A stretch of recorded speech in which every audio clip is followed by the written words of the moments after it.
नमस्कार, बहुत बहुत स्वागत है आप सभी का डीडी न्यूज के इस खास कार्यक्रम इस वक्त में। मैं हूं निखिल सिंह और क्या है इस वक्त की बड़ी खबरें जिनके बारे में विस्तार से जानने समझने को लेकर आपके मन में जिज्ञासा है।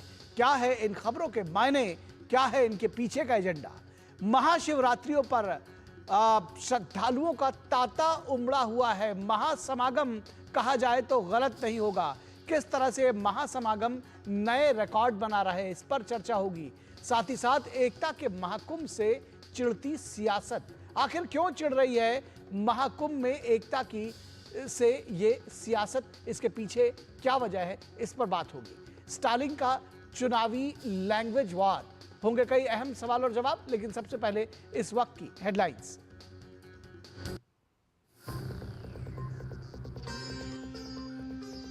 बिहार में चुनाव से पहले नीतीश कैबिनेट का आज शाम विस्तार। कैबिनेट में शामिल होंगे कुछ नए चेहरे। विस्तार से पहले राजस्व विभाग के मंत्री दिलीप जायसवाल ने दिया इस्तीफा।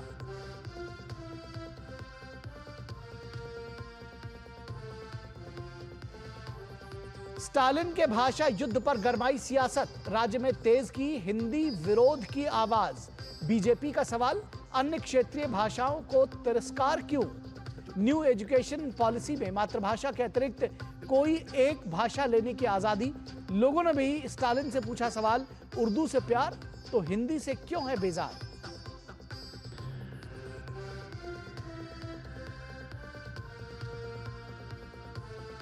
केंद्रीय गृह मंत्री अमित शाह तमिलनाडु के दौरे पर कोयम्बटूर में नए भाजपा कार्यालय का उद्घाटन किया। सत्तारूढ़ डीएमके सरकार पर साधा निशाना। कहा 2026 में तमिलनाडु में बनेगी एनडीए की सरकार।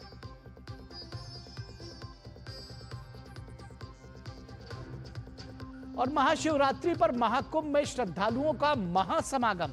आंकड़ा पहुंचा 65.5 करोड़ के पार। देश के अलग अलग ज्योतिर्लिंगों और शिवालयों में जलाभिषेक के लिए लगा शिव भक्तों का तांता।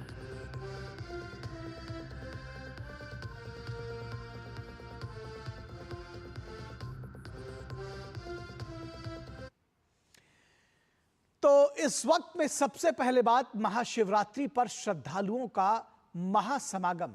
काल भी हो तुम, महाकाल भी तुम, लोक भी तुम, त्रिलोक भी तुम, शिव भी तुम और सत्य भी तुम। बात शिव शंकर भोलेनाथ की शिव शक्ति की उपासना के पर्व महाशिवरात्रि की। आज पूरे देश दुनिया के सनातनी पूरी आस्था और उल्लास के साथ महाशिवरात्रि का पर्व मना रहे हैं।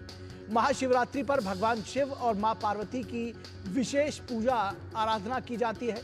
महाशिवरात्रि के दिन ही मां पार्वती और महादेव विवाह के बंधन में बंधे थे। ऐसे में सनातन धर्म में शिव को ही आदि और अनंत माना जाता है। उन्हीं को आरंभ और उन्हीं को अंत माना जाता है। कहते हैं कि शिव ही सत्य है, सत्य ही सुंदर है, और इसीलिए सत्यम शिवम सुंदरम का कंसेप्ट आया है। शिव ही सत्य है, अनंत है, अनादि है, अनंत है, भगवंत है, ओंकार है, शिव ही ब्रह्म है, शिव ही शक्ति है, शिव ही भक्ति है। और ऐसे में पूरे दुनिया में भगवान भोलेनाथ में आस्था रखने वाले लोग मठों, मंदिरों और शिवालयों में पहुंचकर विशेष पूजा अर्चना कर रहे हैं। तमाम शिवालय हर हर महादेव के जयघोष से गूंज रहे हैं। देश के अलग अलग कोनों पर मौजूद भगवान शिव के 12 ज्योतिर्लिंगों में आस्था का सैलाब उमड़ रहा है। उज्जैन से लेकर काशी तक, त्र्यंबकेश्वर से लेकर रामेश्वरम तक विशाल जनसमुदाय भगवान आशुतोष के दर्शन और जलाभिषेक, रुद्राभिषेक के लिए उमड़ रहा है। महाशिवरात्रि के पावन पर्व ने सबसे विशेष आज महाकुंभ को बना दिया है, जिसका आज से विशेष स्नान के साथ समापन हो रहा है। महाशिवरात्रि पर महाकुंभ में श्रद्धालुओं का महासमागम हो रहा है। प्रयागराज के त्रिवेणी संगम में बड़ी संख्या में श्रद्धालु पवित्र स्नान के लिए एकत्रित हुए हैं।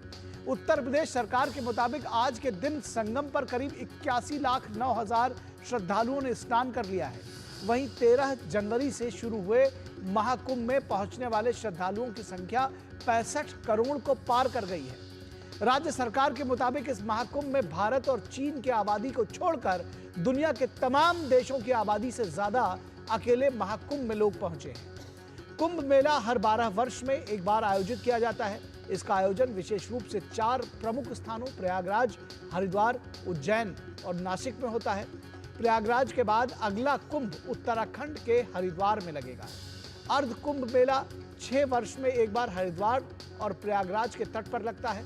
वहीं पूर्ण कुंभ मेला 12 साल में एक बार आयोजित किया जाता है, जो प्रयागराज में होता है।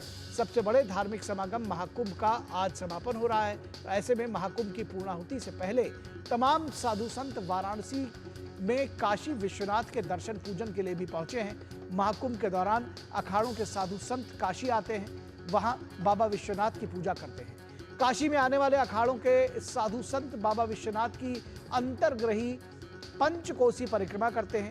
फिर महाशिवरात्रि के दिन ही बाबा विश्वनाथ का अभिषेक और दर्शन करते हैं। काशी आने वाले अखाड़ों के साधु संत पूजा और हवन करते हैं, साथ ही कथा भी सुनाई जाती है। महाशिवरात्रि के पावन अवसर पर प्रयागराज के त्रिवेणी संगम में बड़ी संख्या में श्रद्धालु पवित्र स्नान के लिए एकत्रित हुए और उत्तर प्रदेश सरकार के मुताबिक, जिस तरह से हमने आपको बताया कि आज के दिन करीब 81,09,000 श्रद्धालुओं ने स्नान किया। कुल मिलाकर 65 करोड़ से ज्यादा, 65.5 करोड़ के करीब श्रद्धालुओं ने आज महाकुंभ में दर्शन किए हैं, दरअसल स्नान किए हैं। और आज का ये स्नान बेहद विशेष हो जाता है।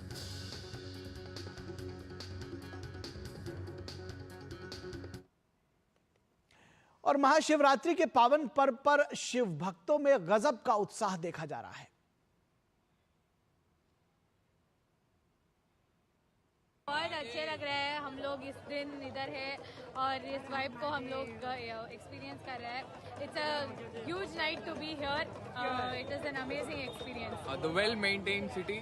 It's been a proud privilege to be here. The police has been doing its really good job. बहुत भीड़ है, बट लेकिन अगर कुछ पाने हैं तो कुछ खोना तो पड़ता ही है। देखो भीड़ तो सहनी पड़ेगी। यहाँ के प्रशासन ने सभी मंदिरों में बहुत अच्छी व्यवस्था कर रखी है। जिस हिसाब से भीड़ है, किसी भी भक्तों को कोई दिक्कत नहीं हो रही है, सबको बढ़िया दर्शन हो रहे हैं बाबा के। आज महाशिवरात्रि है, आज महाकाल का काशी से उत्सव है, बहुत बढ़िया है, बहुत अच्छा लगा एकदम। शिवरात्रि के अवसर पर जैसे सभी मंदिरों का रहता है महात्म, वो तो महात्मा है ही परंतु यहाँ अयोध्या में जो भगवान भोलेनाथ नागेश्वर नाथ जी बैठे हुए हैं, यहाँ भगवान शैव रूप में नहीं बैठे हुए हैं, वैष्णव रूप में बैठे हुए हैं और सभी भक्तजनों के जो भी मनोवांछित फल रहता है उसको वैष्णव रूप में ही पूरा करते हैं।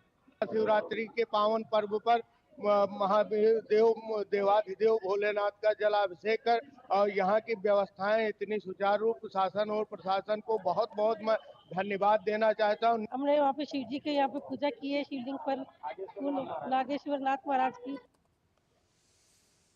और इस पूरी खबर पर बातचीत करने के लिए हमारे साथ दो संवाददाता हमारे अलग अलग स्थानों से, एक तो मैं देख पा रहा हूँ इस वक्त महाकुंभ से अश्विनी मिश्रा हमारे साथ जुड़े हुए हैं, जो तमाम हमको दृश्य भी दिखाएंगे और महाकुंभ का आज आखिरी दिन है, किस तरह से ये समापन की ओर बढ़ा है, इस पर भी बातचीत होगी। हमारे साथ हरिकेश बहादुर सिंह जो कि काशी से जुड़े हुए हैं, वो भी हमारे साथ मौजूद है। सबसे पहले अश्विनी, आपके पास आते हैं और 45वां दिन है आज, जिस महाकुंभ की बात, जिसकी तैयारियां, जिसको कहा जा रहा है कि वर्षों से चल रही थी, आज वो समापन की ओर बढ़ा है। किस तरह से इसको परिभाषित करेंगे, किस तरह से इसको रेखांकित करेंगे, क्या कुछ बताएंगे इसके बारे में?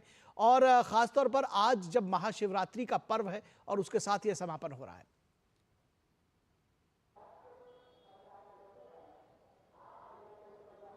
जी निखिल, आप हम दृश्य भी दिखाएंगे अपने दर्शकों को और दिखाएंगे कि कितना विहंगम दृश्य है, नैनाभिराम दृश्य है।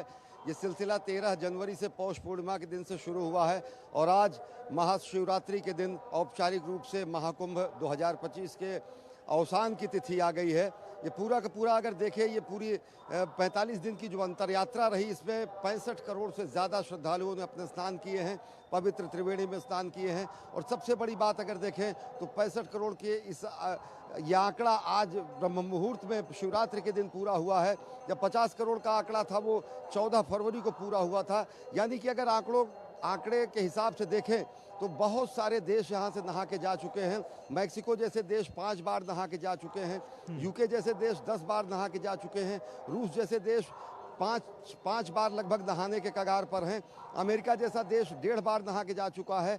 पाकिस्तान जैसा देश 2.5 बार जाके नहा चुका है। स्थितियाँ ये हैं कि विराट वैभव स्वरूप सत्य सनातन सार्वभौम स्वरूप पूरी दुनिया ने देखा है कि कैसे ये जीवंत आश्चर्य सुव्यवस्थित तरीके से, व्यवस्थित तरीके से, अनुशासित तरीके से यहाँ पर है। और ये दिव्य है, भव्य है, तो डिजिटल भी है, डिवाइन भी है। तो दुनिया देख रही आध्यात्मिकता और आधुनिकता का यह अद्भुत समागम, जो केवल धरती से ही नहीं, अन्य प्रसारण माध्यमों से ही नहीं, अंतरिक्ष से भी देखे जा सकते हैं। उपग्रहों की तस्वीरें बताती है कि कैसे धरती पर ये ब्रह्मांड का सबसे बड़ा महोत्सव 45 दिनों तक अनवरत चला है, अहर्निश चला है, शाश्वत चला है, सनातन चला है, अटूट चला है, अखंड चला है।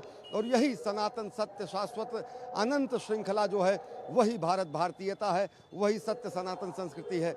इस तरीके से आप कह रहे हैं कि आज महाशिवरात्रि का जो महायोग बना हुआ है, गंगाधर जी पृथ्वी पर अपनी जटाओं की एक धारा के रूप में माँ गंगा को प्रवाहित करते हैं।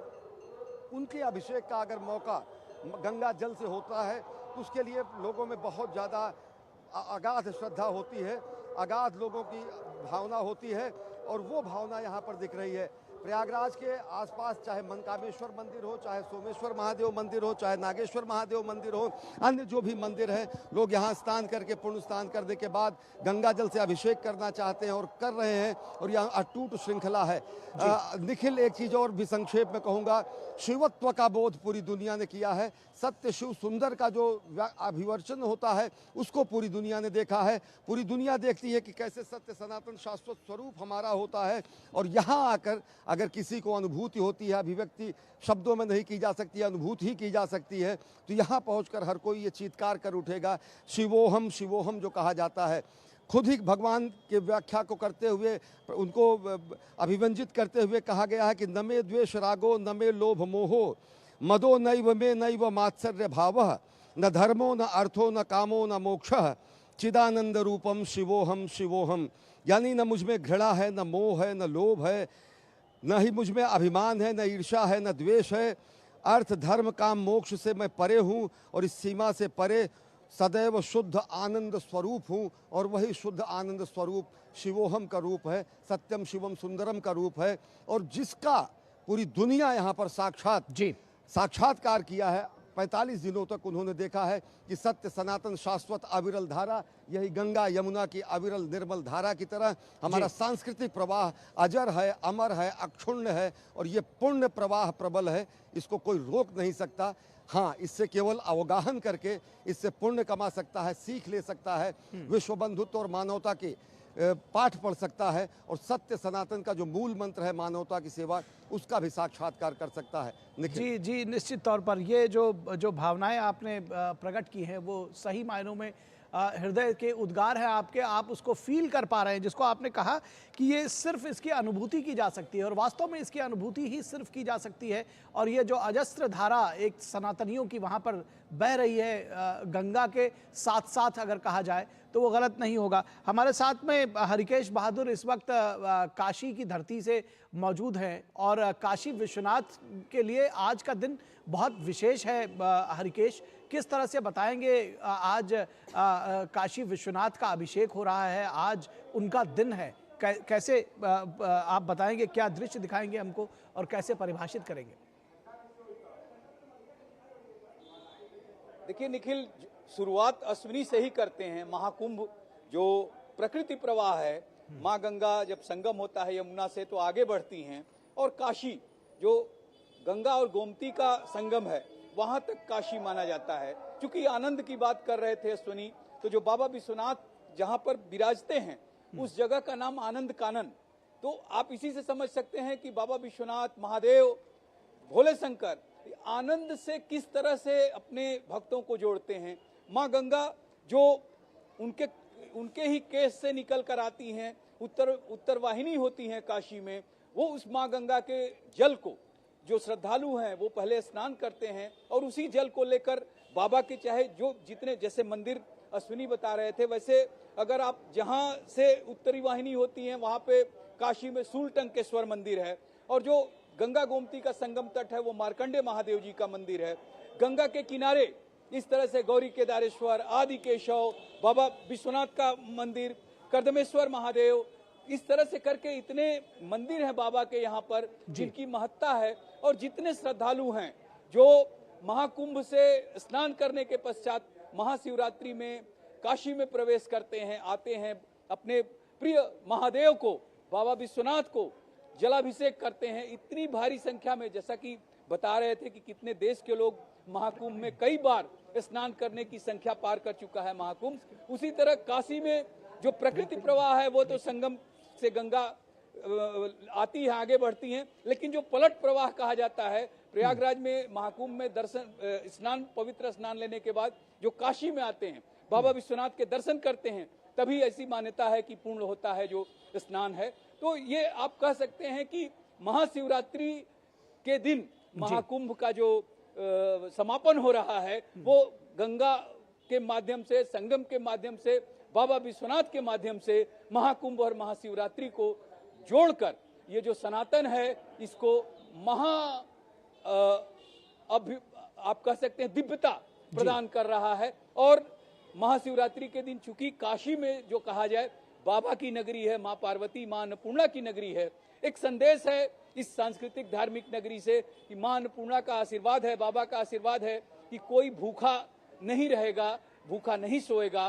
तो वो ये संदेश भारत भी आप कह सकते हैं महाकुंभ के माध्यम से दिया कि किस तरह से लोग इतनी बड़ी व्यवस्था में आए, स्नान किया, इतनी भारी संख्या में आए और सारे लोगों को वो सुविधाएं मिली जो उनको चाहिए। उसी तरह से वहां से जो लोग काशी में आए और बाबा के दर्शन कर रहे हैं, यहाँ पे गंगा स्नान कर रहे हैं, उन्हें भी उस तरह की सुविधाएं मिल रही हैं। और उत्तर प्रदेश सरकार ने, वाराणसी प्रशासन ने इस तरह की व्यवस्थाएं कर रखी हैं। चूंकि संख्या इतनी भारी संख्या में श्रद्धालु आ रहे हैं तो काशी विश्वनाथ जो मंदिर प्रशासन है उसने ऐसी व्यवस्था की। और खास आज के दिन चूंकि जो प्रयाग में महाकुंभ चल रहा है उसकी जो मूल है, जो परंपरा है, उसमें नागा साधु मुख्य होते हैं और वही नागा साधु आके काशी में आज महाशिवरात्रि के दिन उस महायोगी महादेव बाबा विश्वनाथ के दर्शन करते हैं। जी ठीक है हरिकेश, आप हमारे साथ बने रहिए। अश्विनी, मैं चलते चलते एक सवाल बहुत संक्षेप में चाहूँगा आप उसका जवाब दें,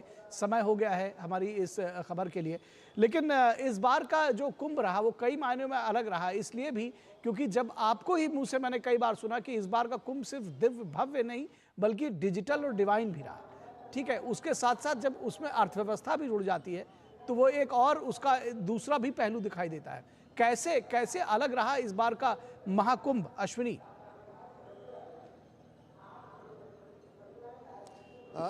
निश्चित तौर से अद्भुत, अलौकिक, अविस्मरणीय ये महाकुंभ रहा, अभूतपूर्व भी रहा।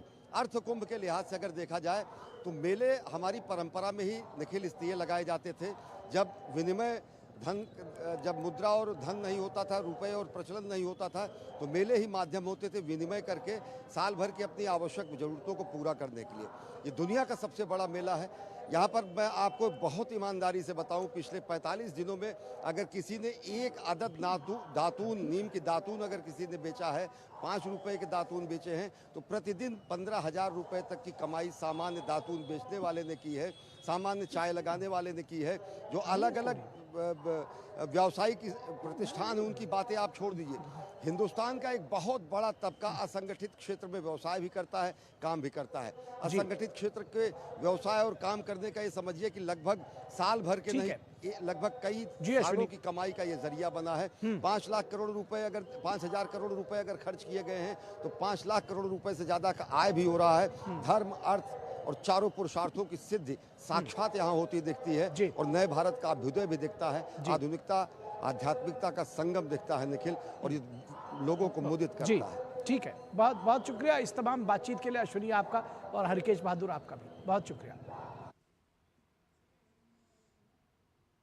तो ये थी महाशिवरात्रि की बात और महाकुंभ की बात। आपने देखा कि किस तरह से दिव्य भव्य, डिजिटल और अर्थव्यवस्था के लिहाज से भी एक नए प्रतिमान गढ़ता महाकुंभ।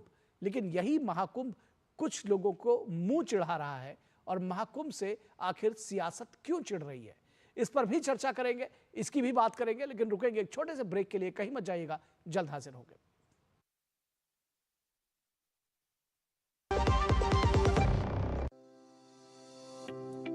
पैसा बचाना पैसा कमाने के बराबर है। अब मैं खुश हूँ कि मैं अपने पीएनजी स्टोव की वजह से हर महीने कुछ पैसे बचा सकती हूँ। जैसे ये 20 से 25% तक फ्यूल के उपयोग को कम कर देता है। मेरा पीएनजी स्टोव ISI मार्क के साथ 100% सुरक्षित भी है। इसके अलावा पीएनजी फ्यूल के रूप में पूरी तरह से जलता है, जिससे इसे पर्यावरण के अनुकूल फ्यूल के नाम से जाना जाता है। तो पीएनजी फ्यूल का उपयोग करें और मेरी तरह पैसे बचाएं।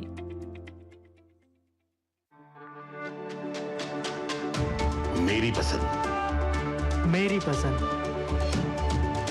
मेरी पसंद, मेरी पसंद, हमारी पसंद, हम सबकी पसंद। मजबूत देश का मजबूत सरिया हो गया steel. Are you tired of filling fuel for your vehicle often? Switching to fuel-efficient driving is the only way out. Save fuel cost by predicting the traffic ahead of you so you can slow down by coasting. Maintain driving speed below 55 kilometers per hour. Use the right gear and clutch. Use air conditioning sparingly. Avoid idling your vehicle at red light. Drive smarter and fuel your savings.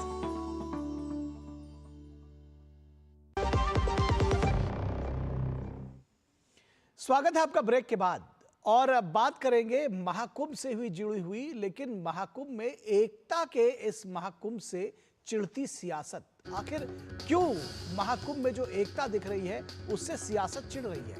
Prayagraj Mahakumbh में अब तक 65 करोड़ से ज्यादा श्रद्धालुओं ने आस्था की डुबकी लगाकर दुनिया में एक नया कीर्तिमान स्थापित किया है। सनातन संस्कृति और भारतीय सभ्यता जीवंत प्रतीक के रूप में 12 साल बाद लगने वाले महाकुंभ में इस बार विश्व रिकॉर्ड बनाया है। सीएम योगी आदित्यनाथ कहते हैं कि उत्तर प्रदेश की उपलब्धियों का जब कभी भी जिक्र होगा तो सबसे पहले 2025 के महाकुंभ का नाम आएगा। प्रयागराज और अयोध्या के जरिए उत्तर प्रदेश सरकार का सामर्थ्य पूरी दुनिया ने देखा है। सीएम योगी आदित्यनाथ कहते हैं कि मक्का, अजमेर शरीफ और वेटिकन सिटी से ज्यादा श्रद्धालु केवल अयोध्या में ही पहुंचे हैं। आज महाशिवरात्रि के स्नान के साथ ही 13 जनवरी से शुरू हुआ महापर्व का समापन हो जाएगा, लेकिन सनातनी जमावड़े ने यह दिखा दिया है कि भारत की आस्था पश्चिम के कुत्सित नैरेटिव से प्रभावित नहीं होगी। पौष पूर्णिमा से लेकर महाशिवरात्रि तक हर अमृत स्नान में 2 करोड़ लोगों की मौजूदगी ने यह भी साबित किया है कि भारत के धार्मिक सांस्कृतिक स्थलों को लेकर लोगों में जिज्ञासा बढ़ी है। कुंभ के इस आयोजन में देश की आधी से अधिक आबादी ने संगम तट पर डुबकी लगाई है। विकसित भारत में विकास के साथ विरासत को लेकर पीएम मोदी का संकल्प आज देश के धार्मिक सांस्कृतिक स्थलों की भव्यता लौटा रहा है। प्रयागराज महाकुंभ के दौरान अयोध्या श्री राम मंदिर पहुंचने वाले श्रद्धालुओं की तादाद 16 करोड़ हो गई।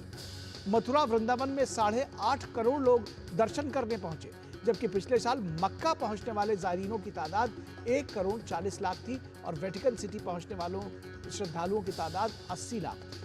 व्यवस्था पर सवाल उठाने वाले लोगों को शायद दुनिया के सबसे बड़े जमावड़े पर ध्यान देना जरूरी है। न कोई जात पात, न कोई पंथ, न भाषा का विभेद, न ऊंच नीच का फर्क। आस्था और विश्वास की पहचान के लिए 65 करोड़ श्रद्धालु त्रिवेणी संगम पर डुबकी लगाकर दुनिया में अब तक के इतिहास में इसे सर्वश्रेष्ठ आयोजन उन्होंने बना दिया। महाकुंभ के भव्य आयोजन ने इस बार दुनिया के लिए शोध का विषय बना दिया। सनातन के इस विशाल जमावड़े ने दुनिया को चकित कर रखा है। भारत के सामाजिक सांस्कृतिक समागम एक भारत श्रेष्ठ भारत के रूप में अपनी अलग पहचान कायम की है। तो उत्तर प्रदेश के मुख्यमंत्री योगी आदित्यनाथ का कहना है कि हज के दौरान हुई सैकड़ों लोगों की मृत्यु पर वामपंथी चुप्पी साध लेते हैं और कुंभ की भव्यता पर सवाल उठाते हैं। 1 महीने में वामपंथियों और समाजवादियों की बाल खंगाल लीजिए। महाकुंभ को लेकर विश्वमन के अलावा कुछ नहीं उनको दिखेगा। गंदगी, अव्यवस्था, पर्यटकों की परेशानी के अलावा उनकी वज्रजाति वाल पर दूसरी कुछ भी नहीं मिलेगा। लेकिन इन सब से इतर धरातल पर इनकी वज्रजाति विचारधारा का कोई असर नहीं। कानून अव्यवस्था से होने वाली सैकड़ों मौतों पर चुप्पी साध जाने वाले भारत के वामपंथी सेकुलर इस्लामिक स्कॉलर महाकुंभ की भव्यता पर उल्टी करते ही नजर आए।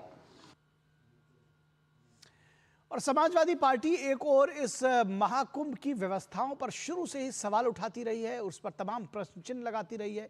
तो वहीं समाजवादी पार्टी की नेता पूजा पाल का कहना है कि इस दिव्य भव्य महाकुंभ का पूरा श्रेय मुख्यमंत्री योगी आदित्यनाथ को जाता है। हमारे प्रयागराज का ये गौरव है, जो संगम में जो स्नान हर साल की भांति इस बार भी हो रहा है, मगर ये इस बार जो कुंभ है वो महाकुंभ है। और इसका श्रेय मैं ये कहना चाहूँगी कि माननीय मुख्यमंत्री जी का है, जिनके नेतृत्व में इस कुंभ को उन्होंने अपने नेतृत्व को देखते हुए बहुत दिव्य और भव्य बनाने का काम किया। और पश्चिम बंगाल की भाजपा नेता अग्निमित्रा पॉल का कहना है कि आधी शिक्षा हमेशा खतरनाक होती है। उन्होंने ममता बनर्जी पर तुष्टीकरण की राजनीति करने का आरोप लगाया। हमारे मुख्यमंत्री ममता बनर्जी, हम सुने हैं मास्टर्स डिग्री किए हैं रिलीजियस हिस्ट्री में। अगर वो पढ़े हैं रिलीजियस हिस्ट्री तो अच्छी तरह से पढ़ना चाहिए, लेकिन हम लोग क्या देख रहे हैं, तुष्टीकरण का जो राजनीति है ना, वो उनका शिक्षा के ऊपर भारी पड़ गया है। साथ 144 साल बाद भी कुंभ होता है। आप बोले हैं, हम आपका ह्यूमिलिटी को हम अच्छा लगा हमको। आप बोले हैं ना, अब अगर हम गलत है तो मुझे सिखा दीजिए। आपको सीखना चाहिए, सीखने के लिए कोई उम्र नहीं होता है, तो आपको सीखना चाहिए। और जूना अखाड़े के आचार्य महामंडलेश्वर स्वामी अवधेशानंद गिरी ने महाकुंभ की अच्छी व्यवस्था के लिए पीएम मोदी और योगी आदित्यनाथ का धन्यवाद दिया।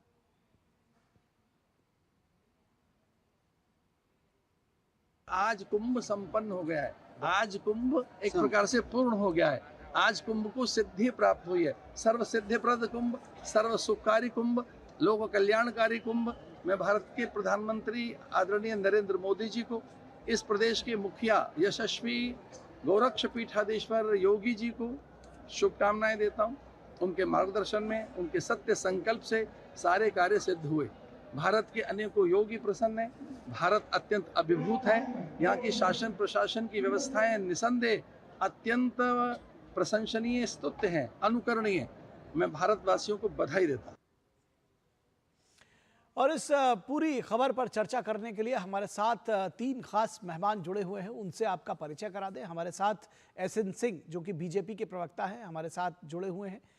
और एसएन सिंह बीजेपी के प्रवक्ता जुड़े हैं, उसके साथ ही साथ संदीप त्रिपाठी जो कि कांग्रेस के नेता हैं, वो भी हमारे साथ जुड़े हैं। और विनोद मिश्रा हमारे कंसल्टिंग एडिटर, वो भी हमारे साथ जुड़े हुए हैं। बहुत स्वागत है आप तीनों का। विनोद मिश्रा, आपके साथ शुरू करेंगे।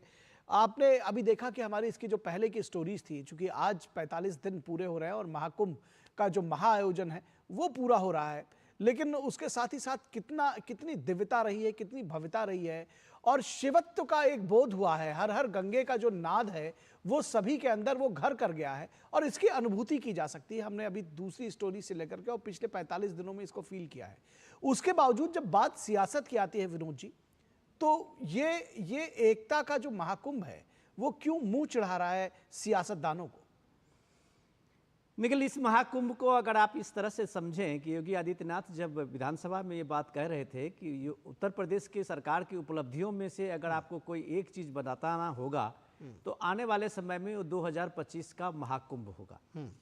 डेफिनेटली आप उत्तर प्रदेश की जो एक प्रभुता है, उत्तर प्रदेश की सरकार की जो अपनी क्षमता है, उसके साथ साथ आप ये देखिए कि सनातन को गौरव बताने वाले, देने वाले इस आयोजन ने, उत्तर प्रदेश सरकार के कम से कम इस आयोजन ने ये साबित किया है कि आज देश के 65 करोड़ से ज़्यादा लोग आस्था की डुबकी त्रिवेणी संगम पे आके लगाए हैं। पूरे देश में उत्तर हो, दक्षिण हो, पूरब हो, पश्चिम हो, भाषा की जो दूरियां हो या जाति की हो, पंथ की हो, सारी दूरियां टूटती हुई और सारी चीज़ें खत्म होती हुई आप एक संगम नोज पे जब उस भीड़ को, आप उस आस्थावान लोगों को देखा होगा तो आपको भारत दिखाया होगा, सनातन संस्कृति का वो वैभव दिखाया होगा।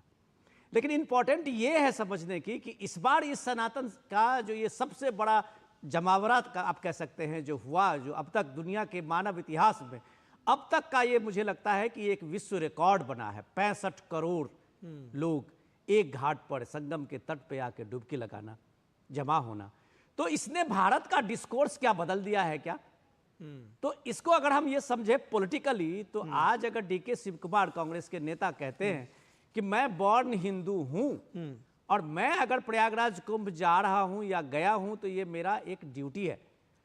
आज अगर अखिलेश यादव महाशिवरात्रि के मौके पे इटावा के अपने एक शिव मंदिर को अपना वो ये बनाते हैं, अपने सोशल मीडिया पे डालते हैं, या शशि थरूर ओम नमः शिवाय कह के अपने बात का उद्घोष करते हैं, तो आप कह सकते हैं कि ये बॉर्न हिंदू को हिंदू कहने में जो अब तक एक ये हो रही थी, सिकन हो रही थी, एक लज्जा हो रही थी, उनको एक बॉर्न हिंदू खुलेआम कहना पड़ रहा है जी। तो ये विराटता है इस सनातन संस्कृति के, इस जो आप कह रहे थे ये महाकुंभ के आयोजन की, इसकी तो मैं सबसे बड़ी कामयाबी ये मानूंगा कि हम आप में से कोई भी एक अगर छूट गए होंगे उस जाने के लिए, तो मन में एक टीस जरूर रही होगी कि हम ना जा पाए वहां। जी। तो ये विराटता जो है, ये आज क्या पॉलिटिकल डिस्कोर्स को, जो अब तक आपने आज़ादी के बाद लगातार भारत की सनातन परंपरा, भारत के धार्मिक स्थल, भारत के जो सांस्कृतिक केंद्र, उसको, उसकी दिव्यता को आपने एक तरह से मटिया मेट करके रखा था,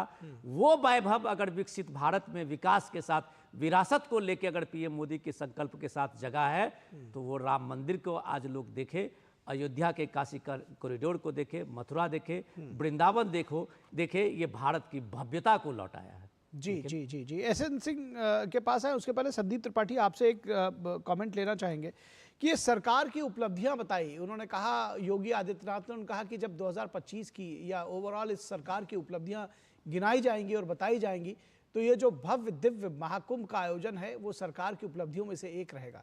कैसे देखते हैं इसको? संदीप जी अपना एक बार फोन चेक कर लें। जी, मुझे लग रहा है आवाज जा रही होगी। जी बोलिए। जी, आप सभी पनिष्ठों को और आपके दर्शकों को महाशिवरात्रि की ढेर सारी शुभकामनाएं। जी, आपको भी अनंत शुभकामनाएं। जी, देखिए हमारे यहाँ एक गांव में कहावत है निखिल जी, कि पाप बड़ेरी चढ़कर बोलता है। बड़ेरी क्या है? ये जो ऊंट होते हैं, या मुंह होता है, इसी को बड़ेरी कहते हैं हमारे गांव में। तो आज योगी जी इस बात को स्वीकार कर रहे हैं कि इनके पास और कोई उपलब्धि अब तक थी नहीं। वो दोबारा उन्होंने ये नहीं कहा कि सिर्फ यही बताया जाएगा, उन्होंने कहा कि सारी उपलब्धियों में सबसे पहले इसको गिनाया जाएगा। रिक्वेस्ट है जी, हमने सबको सुना, मेरी बात आ जाने दी। और सच्चाई यही है, बात ये क्यों कह रहे हैं, यशवंत सिंह जी पूरे कार्यकाल में 11 साल के सेंट्रल गवर्नमेंट के और 7 साल के लगभग जो है योगी सरकार के कार्यकाल में एक सार्वजनिक उपक्रम का नाम जगह और पते के साथ आपके दर्शकों को बता दे, हम मान लेंगे कि दूसरी भी उपलब्धि इनके पास है।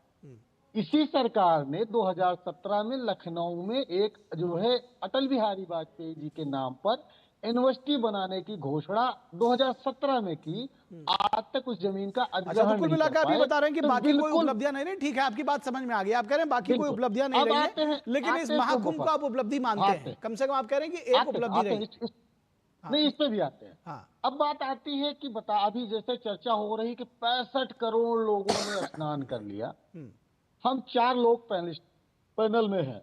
हमारे यहाँ तो मान लीजिए हम लोग नजदीक के हैं, घर भर के लोग गए, पूरा दर्शन किए। हमारे पिताजी कल उपवास कर रहे थे।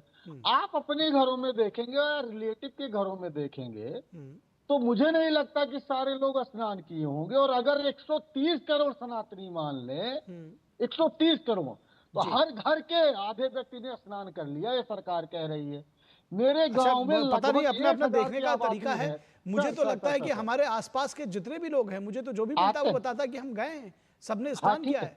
हमारे यहाँ सर 1000 की आबादी है हमारे गांव में, और हमारे गांव में 70 लोग मैं काउंट करवाया। अच्छा, आप कुल मिलाकर ये कहना चाहते हैं, ठीक है, हम आपकी बात समझ गए। आप ये कहना चाह रहे हैं कि जो आंकड़े झूठे हैं, आप ये कह रहे हैं आंकड़े झूठे हैं, न आज तक सीसीटीवी फुटेज जारी कर पाए। लेकिन 65 करोड़ का आंकड़ा बता देंगे भाई, क्या बात है। ये कौन सा एआई है जो लोगों की मृत्यु का आंकड़ा नहीं बता पाती, ये नहीं बता पाती कहाँ कहाँ भगदड़ हुई, कहाँ कहाँ लोग मरे, लेकिन संख्या बता जरूर देती है। तो अच्छी बात है। आपने जो है महाकुंभ के नाम पे, अच्छा, जो पिछली बार जो 12 करोड़ का आंकड़ा था, कि जो उनको पिछली बार 12 पैसे करोड़ की का आंकड़ा जरूरत था नहीं संदीप है। जी, वो भी उनका किसी ने पेट गिना ही भर तो गया। होगा, कोई तरीका तो रहा होगा। तो पिछली बार वाले को मानते हैं, इस बार वाले को अनुमानित। नहीं मानते। अनुमान होता है। आपकी पहले अपनी आप रिपोर्टिंग देख लीजिए 2013 की, मैंने आपकी रिपोर्टिंग 2013 की खोल कर देखी। पहले बताया जाता था कि अनुमानित इतने लोगों ने स्नान किया, आज ये अनुमानित, कहा जाता ठीक है है। इतने लोगों ने नहाया। ठीक है, ठीक है, आप उपलब्धि नहीं अनुमान मानते, बताना आप और उपलब्धि एक मानते आंकड़ा नहीं मानते, सीधे सीधे ये बताना। बताइए। नहीं, हमने बताया कि इनके लिए बहुत बड़ी उपलब्धि है। इन्होंने अपने कार्यकर्ताओं को इतनी लूट करा दी है कि उनको पैसे की जरूरत ही नहीं है। आप समझिए, वहां एक और मजेदार बता दूं निखिल जी, 15,000 वहां पर जो है सफाई कर्मचारी लगे, उनको 10,000 रुपए वेतन मिलता है।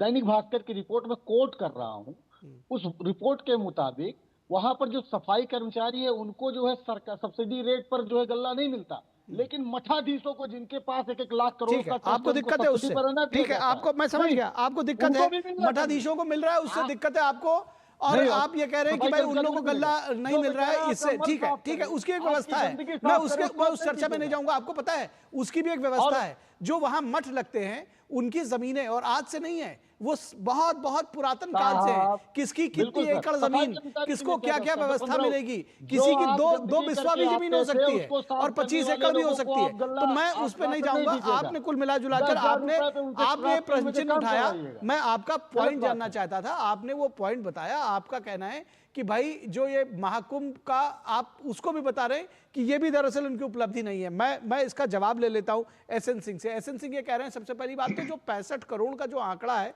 यही झूठा है। नहीं, दोनों चीजें देखिए, संदीप जी ने कहा कोई उपलब्धि नहीं, इनको बिजली, पानी, सड़क, सुरक्षा, शिक्षा, स्वास्थ्य कोई उपलब्धि नहीं लगती है। लेकिन कुंभ की जब आप बात करेंगे ना, तो हम एक छोटा सा एग्जाम्पल देंगे। मारी जाता है रावण के पास और वो कहता है कि ये भगवान है। भगवान जो मायापति हैं, उनके सामने अगर हम माया का हिरन बन के जाएंगे तो छल नहीं कर पाएंगे, हम मारे जाएंगे।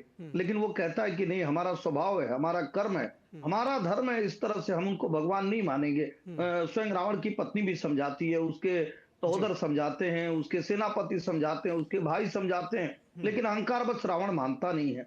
हम लोग पहले भी जानते थे और बीच में भी चर्चा की और लास्ट में भी। आज कुंभ जब समाप्ति के तरफ है, कुछ घंटे शेष रह गए हैं, उस समय भी कांग्रेस को देखिए, बुराई बुराई बुराई नहीं। जब संसार में सभी व्यक्ति को अच्छाई नजर आए और किसी को बुराई नजर आए, तो ये मानकर चलिए कि उसको या तो मानसिक रोग हो गया है या उसके आंखों में दोष है, जिसको अच्छाई दिखती नहीं। हमने कहा आप चाहे उसकी गिनती जितनी भी करें, मैं तो कह रहा हूं इस जिम्मेदार चैनल पर, आप सैकड़ों में उसकी गिनती कर लीजिए, ये तो पूछा नहीं गया, पूछा गया था ये जो कुंभ पर्व है ये ठीक है कि नहीं। तो ऐसे लोग जो गिनती कर नहीं पाते हैं, जो बड़ा पेड़ गिरा के सिखों की हत्याएं कराते हैं, वो आज बैठकर कैसे मानेंगे? जिन्होंने कभी भगवान राम को काल्पनिक कहा, वो कैसे फिर जाएंगे? हम तो धन्यवाद देते हैं संदीप जी को कि कांग्रेस की उस विचारधारा के साथ आज भी खड़े हैं कि सनातन होता ही नहीं, हिंदू धर्म तो डेंगू मलेरिया होता है, तो बोको हराम से खराब होता है। लेकिन संसार के लोगों ने नहीं माना सर निखिल जी, संसार के लोगों ने आस्था, विश्वास और विकास की डुबकी लगाई। उस विकास को, जिस विकास की ये चर्चा कर रहे थे कि कुछ हुआ नहीं, अरे ये पूरे प्रदेश है। अगर भारत की पहचान भगवान राम कृष्ण से है, आप दुनिया में कहीं जाएंगे तो भारत को कृष्ण के नाम से जाना जाता है, राम के नाम से जाना जाता है, शंकर के नाम से जाना जाता है। और रोजगार बढ़ाने का कार्य अगर हमारे पूरी भूमि देवभूमि में होता है तो पर्यटन के माध्यम से होता है, पर्यटक के माध्यम से होते हैं, श्रद्धालुओं के माध्यम से होता है। आपने एक डेटा दिया था, वेटिकन सिटी का भी डेटा दिया था, और एक विशेष धर्म के लोग कहीं पे मक्का में जाते हैं वहां का भी दिए थे। बहुत सारे देशों की अर्थव्यवस्था ही इस पर आधारित है। लेकिन मैं कहूंगा, क्योंकि रामचरितमानस को लोग मानते नहीं है, बाबा तुलसीदास जी को मानते नहीं तो उन्होंने तो संदीप जी के लिए इतना सुंदर लिखा है, जाकी रही भावना जैसी, प्रभु मूरत देखी तिन तैसी। ठीक है, किसी को वहां पे रोजगार दिखा, किसी को बेरोजगारी दिखा, किसी को भाई बहुत सारे लोग होते हैं। मुख्यमंत्री जी ने सदन में कहा भाई कौवे भी होते हैं, गिद्ध भी होते हैं, संसार में तो बहुत सारे जीव जंतु हैं, सबके अपने अपने दृष्टिकोण है, अपने अपने दृष्टिकोण से देखे। हमारे नागा साधुओं को वहां परमात्मा दिखे, श्रद्धा दिखी, आस्था दिखा, विश्वास दिखा, और संपूर्ण भारत को एक मानवता दिखी, एकजुटता दिखी। आपकी बात आ गई कांग्रेस को उसमें कुछ भी नहीं। ठीक है, आपकी बात आ गई। दरअसल जो आपने बात कही ना तुलसी बाबा की वो चौपाई कि जाकी रही भावना जैसी, प्रभु मूरत देखी तिन तैसी, संदीप जी यही सवाल है आपसे कि आपकी जो भावना थी वो आपको दिखी, शिवत्व का बोध जो जिसको कहते हैं कि जो अनुभूति सिर्फ की जा सकती थी वो कर नहीं पाए शायद। नहीं सर, धर्म एक अलग विषय है और राजनीति एक अलग विषय है। और एक बात अभी इन्होंने कहा तुलसीदास जी की दोहे की, तो हमारे यहाँ सर एक कहा जाता है खग जाने खगही के भाषा, और ज्ञानी से ज्ञानी मिले तो होए ज्ञान के बात, जब गदहा से गदहा मिले तो चले खटाखट लात। तो आज बड़ी यही है कि अब जानवरों को जानवर ही दिखेंगे, किसी को सुअर ही दिखेगा, सुअर को सुअर दिखेगा ना, उसको और कुछ दिखेगा नहीं सर। नहीं, लेकिन ये तो मुझे ऐसा लग रहा है कि आप अपने लिए कह रहे हैं, मुझे माफ कीजिएगा, लेकिन मुझे लग रहा है कि आप अपने लिए कह रहे हैं, क्योंकि वो तो कह रहे हैं कि देखिए परंपरा दिखी, विरासत दिखी, वहां पर देव दिखे, वहां पर वो उनको भव्यता दिखी, दिव्यता दिखी। आप कह रहे हैं कि नहीं जी 65 करोड़ नहीं, ये झूठ बोल रहे हैं। निखिल जी पूछिए ना, इनके बड़े नेता राहुल गांधी जी कहते हैं हिंदू धर्म नहीं होता, इनके बड़े नेता कहते हैं हिंदू लड़के तो मंदिर में लड़की छेड़ने जाते हैं, इनके बड़े नेता कहते हैं हिंदू धर्म तो बोको हराम से खराब है। तो आज संदीप जी ने बहुत अच्छी बात कही कि आज भी उन्होंने कहा कुंभ खराब है। इनको खराब जानते हैं क्यों? इनकी सारी पीएचडी सनातन के विरोध में है। इनसे पूछिए दूसरे धर्म के बारे में कुछ कहे हैं क्या? किसी दूसरे धर्म के बारे में संदीप जी कुछ भी कहे तो बता दीजिए, सारी बुराई इनको इसी में नजर आती है। अरे आप बताइए ना,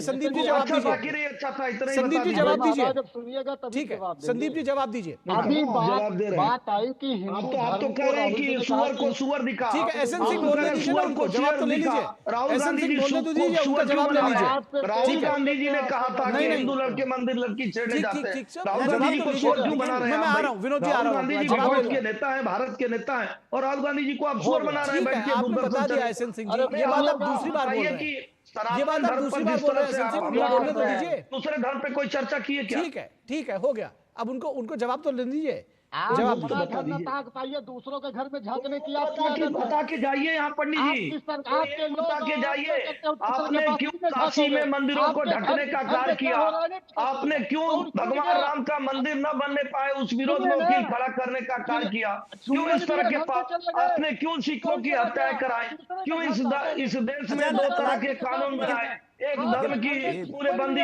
दूसरे धर्म की नसबंदी। चलिए अब आप लोगों की बात में मुझे समझ में नहीं आ रहा है, मैं विनोद जी को लेकर आ रहा हूँ। विनोद जी सारी सियासत मैं आपसे समझने की कोशिश करूंगा। चलिए आप दोनों लोग शांत हो जाइए, आप दोनों लोग शांत हो जाइए, आप दोनों लोग शांत हो जाइए। ये जो कुछ लोगों को ये दिक्कत है, ये सिर्फ त्रिपाठी जी को दिक्कत नहीं है, बहुत सारे लोग इस पर प्रश्न उठा रहे हैं कि जी 65 करोड़ नहीं पहुंचे जी, वहां बहुत गंदगी थी, वहां लाइट नहीं, एक मैंने देखा था खंबे पर एक लाइट नहीं जल रही थी, मतलब कुछ भी। तो जिसको कहते हैं कि छिद्रान्वेषी, क्या ये वही वाली बात है कि जाकी रही भावना जैसी प्रभुरत देखी तिन तैसी? क्या सचमुच ऐसा ही है? त्रिपाठी जी के नेता की याद दिला रहा हूं, वो 65 करोड़ के लोग में से, त्रिपाठी जी आप सुन लीजिएगा, कि वो लोग नहीं पहुंचे कि मल्लिकार्जुन खड़गे साहब जो इनके पार्टी अध्यक्ष हैं, तो उन्होंने कहा कि कुंभ में गंगा नहाने से क्या गरीबी दूर होती है। तो बहुत लोगों ने, ये कांग्रेस पार्टी के लोगों ने मान लिया, उसमें राहुल गांधी भी एक थे जो माना कि गंगा नहाने से गरीबी दूर नहीं होती, वो नहीं गए। बाकी जो कांग्रेस के सारे दिग्विजय सिंह से लेके और सारे नेता, उसमें आप अगर आप देखें कि सचिन पायलट से लेके, मैं नाम गिना देता हूँ, इतने सारे लोग जो है वो 65 करोड़ में अपने को शामिल कर लिया। तो राहुल गांधी नहीं गए, प्रियंका गांधी नहीं गई, तो इसका मतलब तो ये था नहीं कि कुंभ का आयोजन प्रयागराज में नहीं हुआ, अब तो थे वहां के। आज राहुल गांधी उत्तराखंड में केदारनाथ धाम में जा रहे हैं। तो सवाल ये है कि आप जिस बात की मैं कह रहा हूं कि बॉर्न हिंदू को, इसको समझिए कि कुंभ ने क्या बदला है। आप गिनती करिए, जो लोग आपके ही इंडिया गठबंधन के अखिलेश यादव हैं, उनको सारे कुंभ के आने वाली ट्रेनें खाली दिखती थी, अचानक ट्रैफिक जाम की बात वो लगे ट्वीट करने और सोशल मीडिया पे डालने कि 20-20 घंटे से लोग सड़क पे हैं। कहां से लोग आया? कौन थे वो लोग जो 20 घंटे से सड़क पे नीचे ट्रैफिक में जाम में फंसे हुए थे? कहां से ये भीड़ आ गई? त्रिपाठी जी आप प्रयागराज से हैं, कोई बात तर्क के साथ बोलिए कि प्रयागराज के कुंभ ने, आप एक मिनट समझिए, समझने की कोशिश कीजिए। जब हम कहते हैं कि टेम्पल इकोनॉमी की बात, तो आज आपके प्रयागराज का एक छोटे से शहर में अगर 65 करोड़ लोग आके नहा के चले गए और आप पूंछ पकड़े हुए हैं कि इतने लोग आए इतने लोग नहीं आए, गिनती की व्यवस्था ये ऐसे कैसी है, ये अगर आप कहिए तो मैं आपको वीडियो भी दिखा दूं। रही बात, मैं साइंटिफिक बात आपको दूसरी बात कर रहा हूं, मैं गिनती पे नहीं जा रहा हूं, बदला क्या है ये बात आप समझिए कि उत्तर प्रदेश क्या बदला है। आज अगर उत्तर प्रदेश के इकोनॉमी में जो विरासत का जो भाव जगा है, हिंदू तनमन की बात जब आप कहते हैं ये भाव चेतना जगी है सनातन की, तो आप राम मंदिर में देखिए कुंभ के आयोजन में 16 करोड़ लोग पहुंचे हैं। आप काशी विश्वनाथ में देख लीजिए कि जो कुंभ के जाने वाले लोग हैं वो सीधे बाबा काशी विश्वनाथ के मंदिर में जाके आगे वो ठहरते हैं, दूसरा पड़ाव होता है। कहां से ये देश में ये ऊर्जा आई, कौन सी ये ताकत थी? आपने एक तरह से ये नैरेटिव में और सनातन के प्रति घृणा के कारण इन सारे वैभव को ढक के रख दिया था। और जब ये वैभव आज सामने में आया है तो आप गिनती गिन रहे हैं, हेड काउंट कर रहे हैं, इतना नहीं इतने लोग आए। तो योगी आदित्यनाथ ने सही कहा था कि गिद्ध को वहां पे लाशें दिखी, सुअर को मलमूत्र दिखा। तो ये बात जब कहते हैं तो आप उसको चाहे दूसरे तरफ से लीजिए, निंदा करना जो भी हो, ये समाज का आयोजन था, इसकी तारीफ करिए। ये समाज का आयोजन, सनातन का आयोजन था, इसके वैभव पे गौरवान्वित करिए। ठीक है, वो योगी आदित्यनाथ की एक छोटी सी भूमिका ही कि आयोजन में उन्होंने एक सहयोग दिया। ठीक है विनोद जी, ठीक है। मैं चाहता हूं कि संदीप त्रिपाठी के पास आ जाए, पहले एक छोटा सा कमेंट वो कर दे, उसके बाद फिर मैं एसएन सिंह के से कमेंट लेकर चर्चा खत्म करूंगा। जी संदीप त्रिपाठी, बहुत जल्दी से संक्षेप में। जी निखिल जी, अभी विनोद जी ने अर्थव्यवस्था के संबंध में बात की। सच्चाई ये है कि इलाहाबाद के जितने ट्रांसपोर्टर थे उनकी सारी गाड़ियों के चक्के जाम थे। मैं खुद व्यवसायी भी हूँ, ईट भट्टे का व्यवसाय करता हूँ। मेरे 2 भट्टे कोयला ना आने की वजह से बंद हो गए। ठीक है, क्योंकि रास्ता नहीं है गाड़ी आने के लिए। हाँ। और ये अव्यवस्था के शिकार लगभग जो इलाहाबाद के 4-5 जिले आसपास के वो सब हैं। ठीक है, ये कह देना कि उसका बहुत इलाहाबाद को फायदा मिला, कितनी दुकानें लोगों की बंद रही, लोगों एक वो जाके भंडारे में खाकर अपना पेट पाल रहे थे। अच्छा ये बताइए, आप गए थे वहां पे? आप गए थे? मैं बहुत छोटा सा सवाल पूछ रहा हूँ, आप गए थे ना? स्नान करके जब निकले चाय पी कि नहीं पी? बिल्कुल चाय पी कि नहीं पी? आप जिससे गए थे, चाहे ट्रेन से गए थे और ये चाहे गाड़ी से गए थे, क्या आप अपने भट्टे वाली ट्रक पे बैठ के गए थे? किस तरह की बात कर रहे हैं, किस तरह की बात कर रहे हैं? देखिए ठीक है, आप कुछ चीजों को जरूर मान सकते हैं। मैं आपकी बात से सहमत होते हुए भी असहमत हूँ। सहमत इस बात पे हूँ कि हो सकता है कि कहीं पर अगर रोड जाम रही हो तो आपकी भट्टे और कोयले की ट्रक न चल पाई हो, लेकिन बाकी ट्रांसपोर्ट, आपको पता है वहां पे रैपिडो और जो दूसरे बाइक वाले बच्चे थे वो 10-10, 15-15 हजार रुपए कमा रहे थे एक दिन में। कैसी कहां से आप ये लेकर के आ जाते हैं? ठीक है, वो आप सही कह रहे हो। मैं ये नहीं कह रहा हूँ कि वहाँ लोगों ने 10 सेकंड दीजिए। मैं हमने ये कहा, अभी जो इलाहाबाद के व्यवसाय की बात हुई, जब दुकान ही नहीं खोल पा रहे हो, पूरा जानसनगंज जाम रहता था जो कि इलाहाबाद की प्रमुख मार्केट है, तो आप व्यवसाय क्या करोगे? मेरे कहने का आशय ये है। दूसरी चीज एक बात और महत्वपूर्ण मैं कह दूं, मैं ना इसकी भव्यता को जो है अस्वीकार कर रहा हूँ। सनातन सत्य है और सदैव रहा है। ये इसमें ये कह देना, आप अपनी 2013 की रिपोर्टिंग अगर आप देखेंगे, आप अपनी रिपोर्टिंग, तो जिस तरीके से आज आप जो है कुंभ का और सरकार की बड़ाई कर रहे हैं 2013 नहीं, वही तो बात कही जा रही है कि भावनाएं जागृत हुई है, आपकी भी हुई है, मेरी भी हुई है। 12 करोड़ से 65 करोड़ अगर लोग पहुंचे हैं तो मैं भी एक सनातनी हिंदू हूँ, मेरी भी भावनाएं जागृत हुई। पिछली बार मैं नहीं गया था, इस बार होकर आया। ठीक है, अब मेरे पास समय नहीं है, एसएन सिंह के पास जाएंगे। ठीक है, आपका पॉइंट आ गया, आपका पॉइंट आ गया एसएन सिंह। योगी जी मुख्यमंत्री नहीं बने, ठीक है, कोई बात नहीं बनेंगे, देखा जाएगा। अब आप छोड़िए चर्चा, आप कहीं और ले जा रहे हैं। एसएन सिंह जी, देखिए मुख्यमंत्री जी ने कल सदन में एक बहुत बड़ी बात कही थी। उन्होंने कहा था कि किसी भी चीज का पहले ये लोग उपहास उड़ाते हैं, फिर उसका विरोध करते हैं, फिर स्वीकृति हो जाती है। जब भव्य राम मंदिर बन रहा था उस समय भी इन्होंने कहा कि इसमें बहुत सारे पैसे खर्च हो रहे हैं, इससे क्या होगा। जहां 5000 लोग नहीं आ रहे थे, निखिल जी आपके जिम्मेदार चैनल पर डेटा वाइज कहता हूं, उत्तर प्रदेश के 2 बड़े औद्योगिक नगरी है, गाजियाबाद और नोएडा, दोनों के जो जीएसटी कलेक्शन है दोनों को ऐड कर दीजिए तो इस महीने जो पिछला तिमाही है उस तिमाही में जितना जीएसटी कलेक्शन हुआ है अयोध्या से, जहां कहते थे ना बतासा बेचने से क्या होगा, उतना न गाजियाबाद ने दे पाया न नोएडा ने दे पाया। 36,000 करोड़ रुपया अयोध्या में खर्च हुआ और आज लगभग 5 लाख करोड़ रुपया अयोध्या के सभी लोग, कोई आता है तो किसी के यहाँ ठीक बात है, इस बात को कोई इनकार नहीं कर रहा है। दरअसल इस बात को कोई इनकार नहीं कर रहा है। और अगर संदीप त्रिपाठी अगर आप इसको इनकार कर रहे हैं तो यही कहेंगे कुछ नहीं, आंख बंद कर लीजिए, आपको कुछ नहीं देखेगा। फिलहाल बहुत शुक्रिया संदीप त्रिपाठी आपका इस चर्चा में जुड़ने के लिए, एसएन सिंह आपका भी, विनोद मिश्रा आपका भी इस चर्चा में जुड़ने के लिए। और इसके बाद बात करेंगे स्टालिन का चुनावी भाषा युद्ध, आखिर क्या है इसके मायने और क्यों इसको चुनावी कहा जा रहा है। रुकेंगे छोटे से ब्रेक के लिए, कहीं मत जाइएगा, जल्द हाजिर होंगे।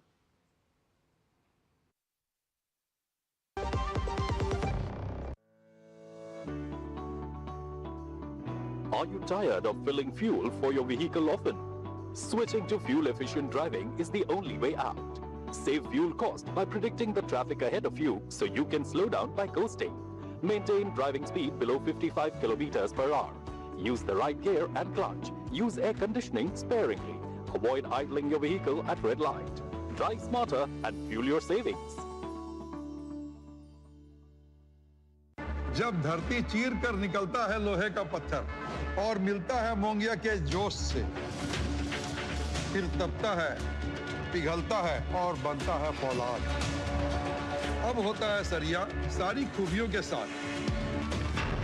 मोंगिया स्टील, मजबूत देश का मजबूत सरिया। नमस्ते, मेरा नाम रवि है। बहुत सालों से मैं अपना सीएनजी ऑटो चलाता हूँ और इससे मिलने वाले माइलेज से मैं खुश हूँ। नमस्ते, मैं राजेश हूँ। मैंने कुछ महीने पहले कंप्रेस्ड नेचुरल गैस पर स्विच किया है। सीएनजी कम कीमत पर अधिक फायदा देती है और ये आसानी से उपलब्ध है। सीएनजी एक प्रदूषण रहित ईंधन है। इसकी उच्च इग्निशन तापमान के लिए धन्यवाद। आज ही सीएनजी अपनाएं।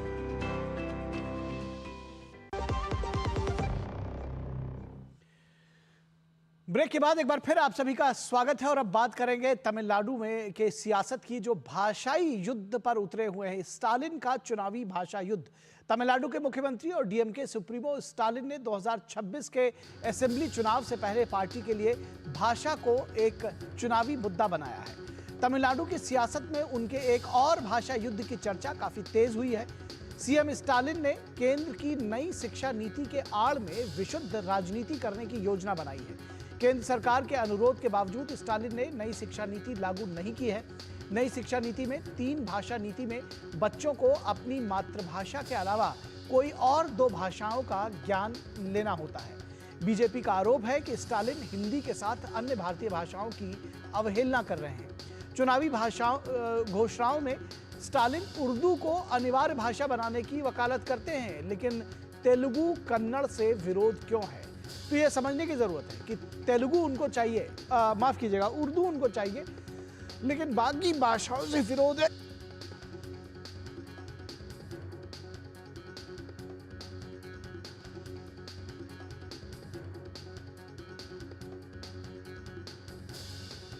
तो ये बात समझने की जरूरत है कि उर्दू से उनको प्यार है, लेकिन हिंदी, कन्नड़ और जो दूसरी भाषाएं हैं उससे उनका विरोध है।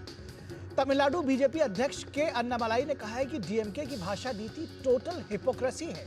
उन्होंने कहा कि प्राइवेट स्कूलों में बच्चे तमिल के साथ अन्य कोई भारतीय भाषा सीख सकते हैं, लेकिन सरकारी स्कूलों में नहीं। सवाल यह है कि हिंदी में लिखे गए नेम प्लेट को कालिख लगाकर क्या स्टालिन लोगों को भड़काना चाहते हैं? अतीत को याद करें तो तमिलनाडु में भाषाई युद्ध काफी हिंसक रहा है। 10 साल बाद सत्ता में लौटी डीएमके विकास के मुद्दे पर शायद कमजोर दिख रही है। जाहिर है पार्टी ने भाषाई अस्मिता की भावना भड़काकर 2026 का चुनाव वो सिक्योर करना उसने शुरू कर दिया है। तो ये पूरी सियासत है भाषा के आधार पर। और केंद्रीय गृह मंत्री अमित शाह ने आज कोयम्बटूर में डीएमके पर भ्रष्टाचार का आरोप लगाया है। 1998 के बॉम्ब विस्फोट के आरोपियों का, इसके मास्टरमाइंड का अंतिम यात्रा को सुरक्षा देने का काम ये तमिलनाडु सरकार ने किया है। ड्रग माफियाओं को भी ड्रग बेचने की खुली छूट यहां पर मिली हुई है। अवैध खनन करने वाले खनन माफिया राजनीति को भ्रष्ट करने में लगे हैं और करप्शन में तो डीएमके के सारे नेताओं ने मास्टर डिग्री हासिल की हुई है। और तमिलनाडु के सीएम एमके स्टालिन ने भाजपा पर हिंदी भाषा को बलपूर्वक थोपने का आरोप लगाया है। We are not playing divisive politics. In fact, even BJP government is trying to force Hindi on us. तो उदयनिधि स्टालिन को आपने देखा। और तमिलनाडु भाजपा के उपाध्यक्ष नारायणन तिरुपति कहते हैं कि डीएमके हिंदी के खिलाफ है। If you are against Hindi, what these DMK people should have done? They should have gone to the schools run by DMK politicians, including the First Family's School of Sunshine. Go there, protest. You should say them that if you teach Hindi, we will close the school. तो ये भी इन्होंने एक बड़ी बात कही कि अगर ऐसा है तो कम से कम जो तमाम पॉलिटिशियंस जिनमें डीएमके के लोग भी हैं उनके स्कूलों पर जाकर ये प्रदर्शन करने चले। रितेश रंजन हमारे संवाददाता चेन्नई से इस पूरे विषय पर बातचीत करने के लिए जुड़े हुए हैं। रितेश, अगर इसको सीधे तौर पर समझा जाए, ये मुद्दा हमने जनता के सामने रखा है, जाहिर तौर पर इसमें बहुत सारी हिपोक्रेसी जो है वो सामने दिख रही। भी बीजेपी के उपाध्यक्ष ने भी इसी तरह की एक बात कही। आपको लगता है कि ये 2026 का जो चुनाव है उसको सिक्योर करने के लिए सारा जो गुणागणित है उसके अलावा और कुछ नहीं? जी हाँ, देखिए अब 2026 में चुनाव आने वाला है, तमिलनाडु में विधानसभा चुनाव होने वाले हैं और तमिल और हिंदी ये जो बहुत पुराना मतभेद रहा हुआ है, बहुत पुराना ये रहा हुआ है और उसमें सबसे बड़ी बात ये रही है कि अब जो उसी एक समय था जब हिंदी का विरोध किया गया था तमिलनाडु में, अब वो समय नहीं है, लेकिन अब वही सेंटिमेंट को जगाया जा रहा है और ये सेंटिमेंट यदि अगर जग जाता है तो इस पूरे खेल में डीएमके जीत जाएगी और भाजपा कहीं दूर पीछे रह जाएगी, क्योंकि अभी हिंदी को लेकर के वैसी विचारधारा या वैसी सोच किसी की नहीं है जो एक समय पहले हुआ करती थी। अभी मैं जहां हूँ, एक बहुत बड़ा संस्थान है एसआरएम कॉलेज, एसआरएम यूनिवर्सिटी, इसके संस्थापक जो हैं पारिवेंद्र जी, जब मेरी उनसे बात हुई थी तो उनका ये कहना था कि उनके समय में जब वो पढ़ने जाते थे तो उनको हिंदी सीखने का मौका नहीं मिला। इसका कारण एक यही था क्योंकि हिंदी का विरोध होता था तमिलनाडु में, और वो अभी भी अफसोस करते हैं इस बात का कि उन्हें हिंदी बोलनी नहीं आती है, क्योंकि उन्हें उस समय जो डर का माहौल था उसकी वजह से वो हिंदी सीख नहीं पाए। आज भले वो दिल्ली या कहीं और जगह जाते हैं और देश भर से लोग एसआरएम कॉलेज में पढ़ने आते हैं, लेकिन वो चीज नहीं है जो अब वो डर का माहौल नहीं है।